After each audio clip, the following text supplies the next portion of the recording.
جنگل میں شیر نے حکم جاری کر دیا کہ آج سے ہر سینئر جانور جونیئر جانور کو چیک کر سکتا ہے، بلکہ سزا بھی دے سکتا ہے۔ باقی جانوروں نے تو اسے نارمل لیا، پر بندر نے خرگوش کو پکڑ لیا اور رکھ کے چپیڑ کڑ ماری اور پوچھا کہ ٹوپی کیوں نہیں پہنی؟ خرگوش بولا، سر میرے کان لمبے ہیں اس لیے نہیں پہن سکتا۔ بندر نے کہا، اوکے جاؤ۔ اگلے دن پھر خرگوش چہل قدمی کر رہا تھا۔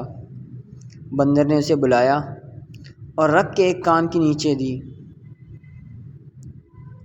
اور پوچھا، ٹوپی کیوں نہیں پہنی؟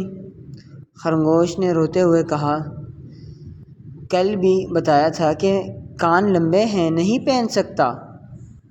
بندر نے کہا، اوکے گیٹ لاسٹ۔ تیسرے دن پھر بندر نے سیم حرکت کی تو خرگوش شیر کے پاس گیا اور ساری کہانی بتائی۔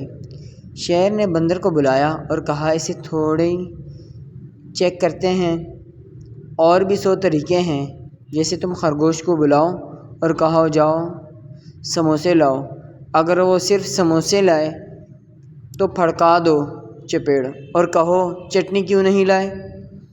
فرض کرو اگر وہ دہی والی چٹنی لے آئے تو لگاؤ چپیڑ اور کہو آلو بخارے والی کیوں نہیں لائے، اور اگر وہ آلو بخارے والی لے آئے تو ٹکا دینا کہ دہی والی کیوں نہیں لائے۔